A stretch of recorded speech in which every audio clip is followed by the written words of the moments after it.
Hey everyone, Nigel and Luke here, and welcome to another edition of Crimes of the Week.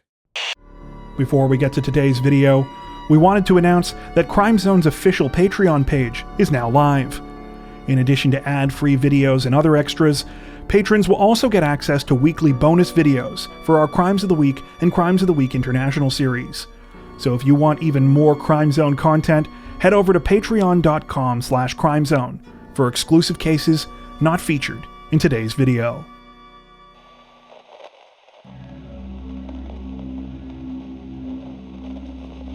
On Wednesday, an Indiana woman pleaded guilty to a charge of false kidnapping after she and two accomplices faked her kidnapping last summer. According to reports, 24-year-old Hannah Potts enlisted the help of two friends to make it appear as though she had been abducted, posting a video to Facebook in July of 2020 saying that a black man had kidnapped her. Potts was found by police in a basement belonging to the accomplices 2 days after the staged kidnapping. Potts later admitted to police that she had orchestrated the entire bizarre plot as research for a manuscript she was writing. She also said that she rehearsed for a week before recording the video that she posted to Facebook. At her sentencing this week, Potts was sentenced to 360 days in jail, but the sentence was suspended to probation. She was also ordered to complete 120 hours of community service. Her two accomplices, 45-year-old Joshua Thomas and 35-year-old Maria Hopper, previously pleaded guilty and also received probation.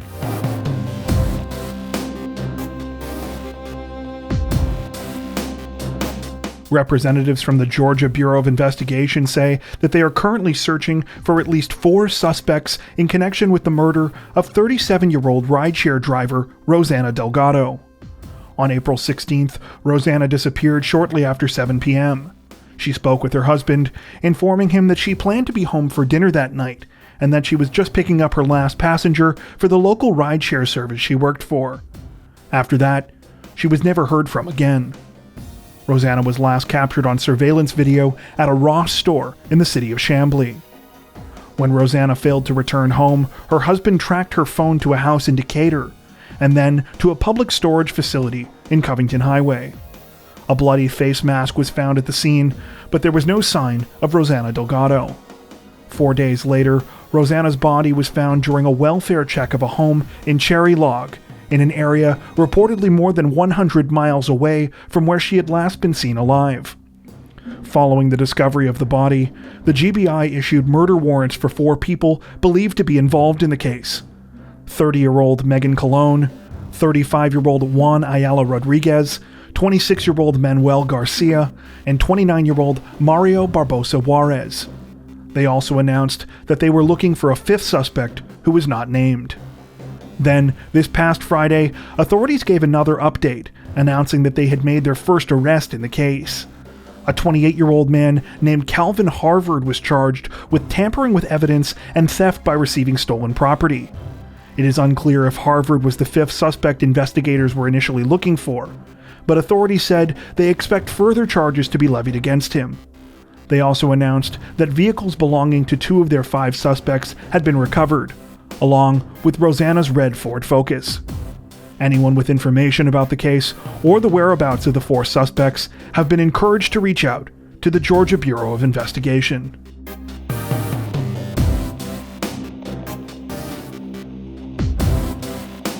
This week, authorities in South Carolina announced that they had arrested 3 suspects in the murder of 15-year-old Sanaa Amenhotep. One of the suspects has been identified as 18-year-old Travion Nelson, while the names of 2 other alleged perpetrators, a boy and a girl, have been withheld because they're minors. Investigators believe that Sanaa left her home in Columbia willingly with 2 of the suspects on the night of April 5th. However, at some point the situation allegedly turned into a kidnapping, and she was driven to an area of Leesville in Lexington County where she was shot to death. Sanaa's body was discovered on Thursday, following a more than 3-week-long search effort. Though it is not clear at this time what role each of the suspects played in the murder, police say the killing was connected to gang activity and that Sanaa knew all 3 of the teenagers. Nelson and the 2 others that were arrested this week have been charged with murder, kidnapping, criminal conspiracy, and possession of a weapon during a violent crime.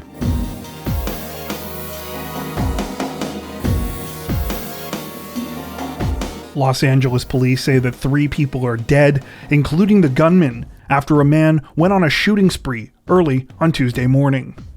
The attacks reportedly began just before 1 a.m., when 49-year-old Carlos Lopez fired multiple shots at a man inside a car from his own vehicle at Figueroa Street and Exposition Boulevard. A bullet grazed the victim's head, but his injuries are said to be non-life-threatening.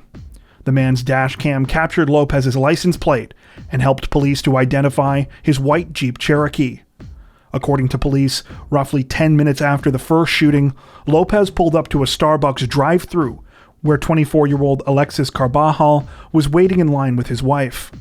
After backing into their car, Lopez pulled up alongside them, began to argue with them, and then shot into their car. Carbajal was killed in the attack, and his wife was injured. Within 15 minutes, Lopez had shot and killed another man, a 42-year-old resident of South Pasadena named Mingzi Zhu, who was driving for Uber.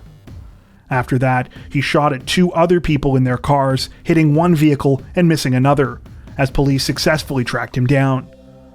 Authorities chased Lopez for over 2 hours until they managed to puncture the tires of his vehicle using a spike strip on a freeway overpass in Fullerton. Officers and family members attempted to negotiate with Lopez for his surrender, but after he shot at police through his windshield, a SWAT officer returned fire and Lopez was killed. As of the time of this recording, police are still working to determine if there was a motive behind the seemingly random attacks.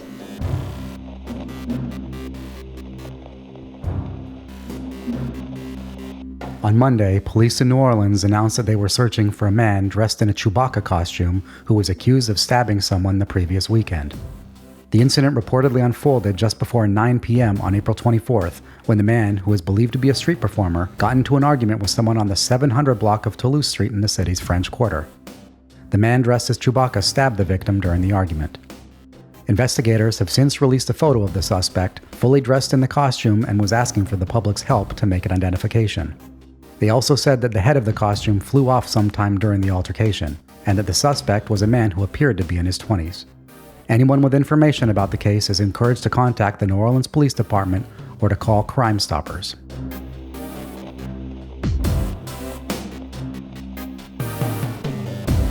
This week, it was reported that a motorist in Alberta is facing thousands of dollars in fines after they were caught driving with a fake license plate that turned out to be printed on a piece of paper.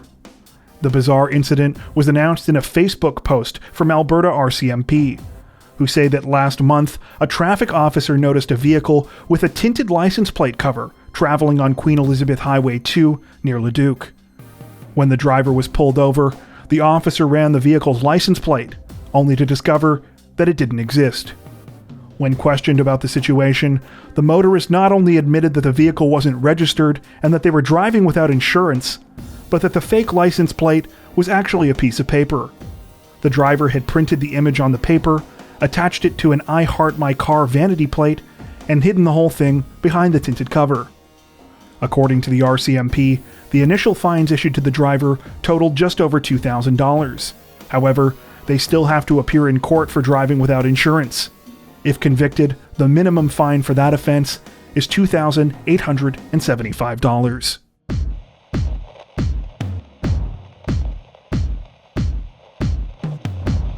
This week, authorities in California announced additional charges against a Vacaville man accused of murder, saying that they now believe the man was also responsible for starting a deadly wildfire intended to cover up the crime. According to reports, 29-year-old Victor Saratino was arrested and charged with murder after the burned body of 32-year-old Priscilla Castro was discovered on September 2, 2020, near Lake Berryessa. Priscilla disappeared on August 16th, the same evening she planned to go on a date with Saratino. The two had met each other online. 2 days after, a blaze that was later named the Markley Fire flared up in the same area where Priscilla's body was eventually found. That fire would eventually merge with others into a larger complex of wildfires that killed 6 people and destroyed roughly 1,500 homes and buildings. After an 8-month investigation, authorities concluded that 2 of the deaths, those of 82-year-old Douglas Mai and 64-year-old Leon James Bone, can be directly attributed to Saratino starting a fire to cover up the murder of Priscilla Castro. Saratino has now been charged with arson as well as 2 additional counts of murder.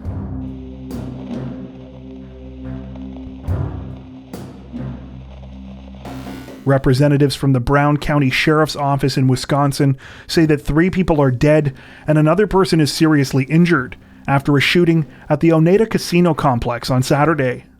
The attack reportedly took place around 7:30 p.m. when 62-year-old Bruce Pofall entered the Duck Creek Kitchen and Bar inside the Radisson Hotel and Conference Center, which is attached to the Oneida Casino. The entire area is part of a large complex owned and operated by the Oneida Nation, whose reservation is located on the western side of Green Bay. According to police, Pofall went to a waiter station after entering the restaurant, fatally shot 2 employees at close range, and then critically injured a third, before he was shot and killed by officers responding to the situation. There were reports that Pofall was a former employee that was fired from the restaurant earlier this year and that he had been banned from the building. While an exact motive has not been confirmed at the time of this recording, it has been alleged that Pofall intended on targeting a specific person at the restaurant, but since they were not there, he instead decided to shoot the target's co-workers or friends. The deceased victims of the attack have been identified as 35-year-old Jacob Bartell and 32-year-old Ian Simpson. The third person shot, 28-year-old Daniel Mulligan, is in serious but stable condition at the time of this recording. Authorities say that they are currently looking for more witnesses to the crime, and that several events were being held at the casino complex at the time of the shooting. That's it for this edition of Crimes of the Week. If you enjoyed our video, don't forget to like and subscribe to Crime Zone for more true crime content like this, making sure to hit the notification bell to stay up to date with our latest releases. Thank you for watching.